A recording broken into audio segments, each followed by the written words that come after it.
अक्सर बच्चे जब बड़े हो जाते हैं और कुछ बन जाते हैं जीवन में, एक बड़ा आदमी बन जाते हैं, तो वो अपने पेरेंट्स से एक बात ज़रूर कहते हैं कि आपने मेरे साथ किया ही क्या है। मैं जो कुछ भी हूँ आज अपनी काबिलियत से हूँ, आपने क्या किया। तो ऐसे लोग हमारी वीडियो को अंत तक जरूर सुने कि आपके पेरेंट्स ने आपके पीछे क्या किया, कितना उनका त्याग रहा। आज मैं आपको बताती हूँ। एक बार एक पिता की मृत्यु हो जाने के बाद माँ ने एक छोटे से बच्चे को बहुत ही मेहनत से बड़ा किया, पाल पोस करके उसको पढ़ा लिखा करके काबिल व्यक्ति बनाया। और जिस दिन वो काबिल बन जाता है बच्चा, बड़ा होकर के अमीर व्यक्ति बन जाता है, तो उसकी शादी हो जाती है। पत्नी घर में आती है तो पत्नी की उसकी माँ के साथ बनती ही नहीं है। अब पत्नी अपने पति से कहती है कि आपकी माँ तो हमारे स्टेटस में भी फिट नहीं बैठती हैं। मुझे शर्म आती है किसी को बताने में कि मेरी सासू माँ जो है वो अनपढ़ है, हमारा स्टेटस इनके साथ ठीक नहीं बैठता है। रोज की ये कलह कलेश और पति से शिकायत ये उस बेटे को अच्छी नहीं लगती। और एक दिन वो बेटा अपनी पत्नी से कुछ ना कह करके माँ के पास जाता है और माँ से कहता है कि माँ, आपने जन्म से लेकर आज तक जो भी मेरे साथ खर्च किया है वो आप मुझे बता दीजिए, मैं आज आपका सूद समेत वापस कर दूंगा।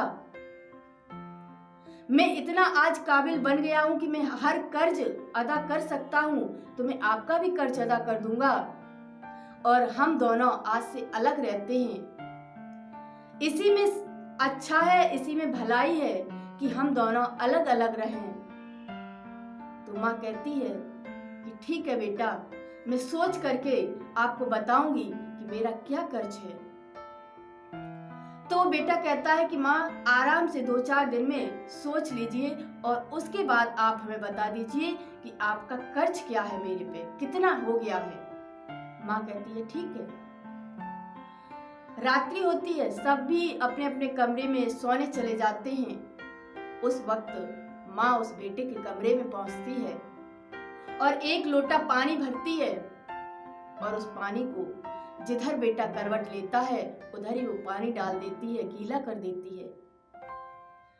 अब वो बेटा खींच गया, परेशान हो गया और चिड़चिड़ा के माँ से कहता है कि माँ, ये क्या कर रही हो, आपने तो मेरा पूरा बिस्तर ही गीला कर दिया, मुझे कैसे अब नींद आएगी। तो माँ कहती है बेटा, तुमने ही तो कहा था कि माँ अपना कर्ज बता दो, मैं सूद समेत वापस करने के लिए अब इतना काबिल बन चुका हूं कि मैं कर दूंगा। तो आज तो पहली रात्रि ही है और मैंने अभी शुरुआत ही की है।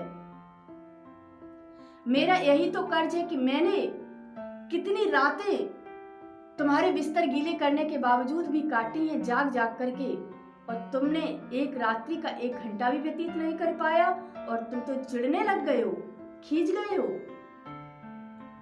मैंने तो कितनी रात्रि गुजार दी जाग करके, तब तुम्हें यहाँ तक पहुंचाया था और तुम माँ से कर्ज मांग रहे हो। तो आज तो शुरुआत है, अभी देखते जाओ आगे, परेशान मत हो। तो उस बच्चे का, उस बेटे का हृदय पिघल जाता है, झंझनाहट होती है और वो सोचता है कि माँ, वाकई में मैं माँ का कर्ज तो कभी अदा कर ही नहीं सकता हूँ। माँ के त्याग को कभी भी मैं पैसे से नहीं तौल सकता हूँ। माँ का जो त्याग है वो त्याग कभी कोई मेरे लिए नहीं कर सकता है।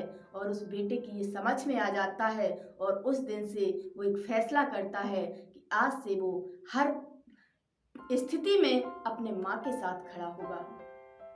तो अगर आप अपने माँ को कहते हैं कि आपने क्या किया, आप अलग हो जाइए, तो आप उस वक्त सोचिए कि आप जहाँ तक पहुँचे हैं उसके पीछे उस माँ का कितना बड़ा त्याग रहा। उस त्याग को आपके लिए कोई भी नहीं कर सकता है, चाहे आपकी पत्नी हो, चाहे बच्चे हों, लेकिन माँ का त्याग आपके लिए कोई नहीं कर सकता है। माँ का रिश्ता, माता और पिता का रिश्ता वो अमूल्य रिश्ता होता है जो कभी भी आपको दोबारा नहीं मिल सकता है, क्योंकि अगर पत्नी छूट जाती है तो दूसरी भी मिल जाती है, बच्चे भी मिल जाते हैं, लेकिन माँ बाप एक बार चले गए जीवन से तो वो कभी दोबारा वापस नहीं आते हैं। इसलिए आप अपने माँ बाप का, आप अपने माता पिता का सम्मान करना सीखिए, उनके त्याग का सम्मान करना सीखिए।